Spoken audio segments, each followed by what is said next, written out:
నాకు పుస్తకాల్లో ఉన్న అక్షరాల్ని చదవడం రాదేమో గాని నీ మనసులో ఉన్న ప్రతి అక్షరాన్ని నేను చదవగలను. ఆ కళ్ళల్లో ఉన్న ప్రతి భావం నా కళ్ళకు కనపడతా ఉండదమ్మే. సుందరం ప్లీజ్, నేను నిన్ను మర్చిపోవాలని చెయ్యని ప్రయత్నం లేదు. ఇంకా ట్రై చేస్తూనే ఉన్నాను, కానీ నా వల్ల అవ్వట్లేదు. దయచేసి నన్ను కన్విన్స్ చేయడానికి నువ్వు చూడొద్దు. నన్ను ఇలా బ్రతకనివ్వు. నిజంగా నువ్వు నన్ను వదిలి బతకగలవా? అట్టా బతకడం నీ వల్ల అవుతుందంటే నేనెట్టా మీ నమ్మేది? అవును సుందరం, నా వల్ల కావడం లేదు. నువ్వు మోసం చేశావని తెలిసినా, ఎందుకో పనికిరాని చెత్త ఫెలోవని ప్రూవ్ అయినా, ఎందుకో నా మనసు మాత్రం నీ నుంచి వేరైపోవడం లేదు. అసలు నా వల్లే కావడం లేదు సుందరం. అసలు నాకు నీ మీద పుట్టిన అసహ్యానికి, కోపానికి నీ మొహం చూసినా పాపంగానే ఫీల్ అవ్వాలి. కానీ పదే పదే అదే మొహం నాకు గుర్తుకొస్తుంది.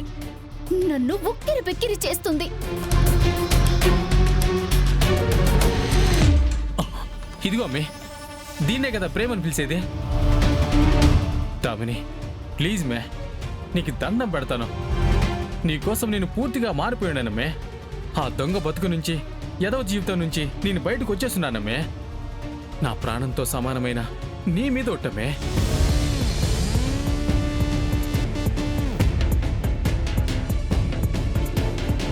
అప్పుడున్న సుందరం వేరు, ఇప్పుడున్న సుందరం వేరు. నన్ను నమ్మమే. మీ ఇంట్లో నన్ను అల్లుడిగా ఒప్పుకుంటారో లేదో నాకు అనవసరం, కానీ నువ్వు మాత్రం నన్ను కాదనుకో. మనం ఏ గుళ్ళోనో పెళ్లి చేసుకుందాం ప్లీజ్. లేదంటే నేను ఏ రైలు కింద పడి చచ్చిపోతాను. సుందరం వద్దు. రైలుద్దా? సరే, ఏ బస్సు చక్రాల కింద పడతానులే. నీకోసం ఆ మాత్రం చేయలేనా? అయ్యో సుందరం, నేను వద్దు అంటుంది చావడం వద్దు అని. అయితే నువ్వు, లేదంటే సావు. ఈ రెండు తప్ప నాకు వేరే దారిలే లేవమ్మి. నేనేం చేసేది? అయ్యో సుందరం, నాకు నిన్ను పెళ్లి చేసుకోవడానికి అభ్యంతరమే లేదు. కానీ మా వాళ్ళని కాదని నేనలా చెయ్యడం నా వల్ల కానే కాదు.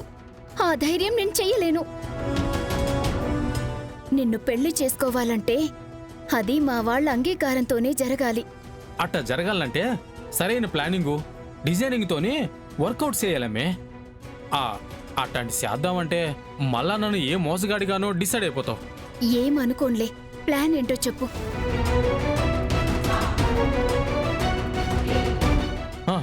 నువ్వు ప్రెగ్నెంట్ అని ఇంట్లో చెప్పు.